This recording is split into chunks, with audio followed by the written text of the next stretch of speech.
So yesterday I went off to celebrate my anniversary with my wife and finished John chapter 20 thinking, I thought the book of John ended with something along the lines of, if all the works that Jesus did were written in books, I suppose that the earth couldn't contain them.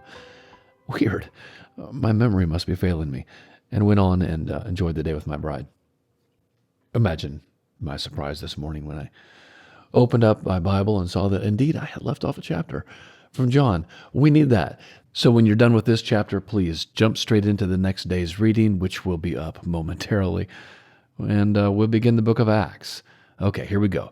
Reading the Word of God, which contains history, the law, poetry, prophecy, the good news of Jesus, and more.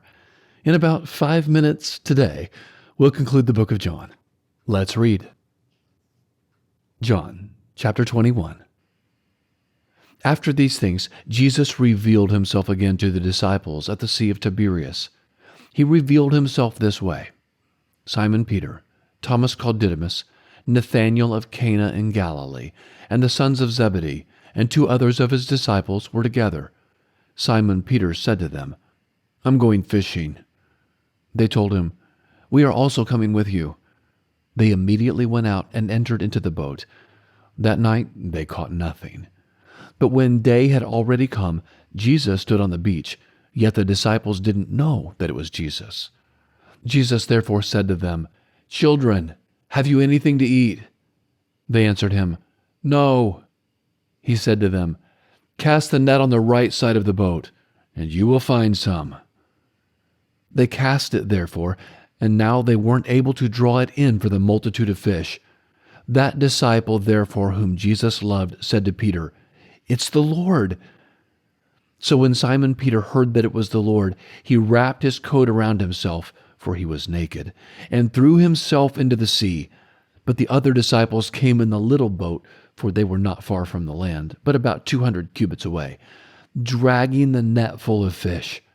So when they got out on the land, they saw a fire of coals there, with fish and bread laid on it. Jesus said to them, Bring some of the fish which you have just caught. Simon Peter went up and drew the net to land full of 153 great fish. Even though there were so many, the net wasn't torn. Jesus said to them, Come and eat breakfast. None of the disciples dared inquire of him, Who are you? Knowing that it was the Lord. Then Jesus came and took the bread, gave it to them, and the fish likewise. This is now the 3rd time that Jesus was revealed to his disciples after he had risen from the dead. So when they had eaten their breakfast, Jesus said to Simon Peter, Simon, son of Jonah, do you love me more than these? He said to him, Yes, Lord. You know that I have affection for you. He said to him, Feed my lambs. He said to him again a 2nd time, Simon, son of Jonah, do you love me? He said to him, Yes, Lord. You know that I have affection for you. He said to him, Tend my sheep.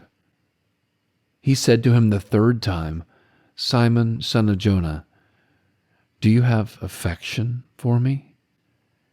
Peter was grieved because he asked him the 3rd time, Do you have affection for me? He said to him, Lord, you know everything. You know that I have affection for you. Jesus said to him, Feed my sheep. Most certainly I tell you, when you were young, you dressed yourself and walked where you wanted to.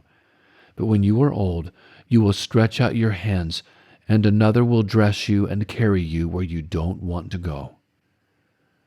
Now he said this, signifying by what kind of death he would glorify God.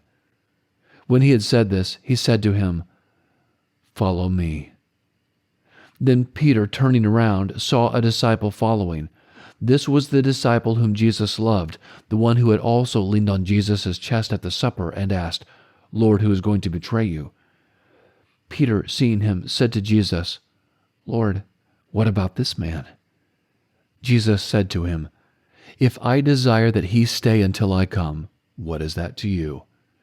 You follow me.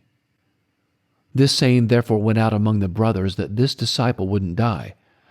Yet Jesus didn't say to him that he wouldn't die, but, "If I desire that he stay until I come, what is that to you?" This is the disciple who testifies about these things and wrote these things. We know that his witness is true. There are also many other things which Jesus did, which if they would all be written, I suppose that even the world itself wouldn't have room for the books that would be written.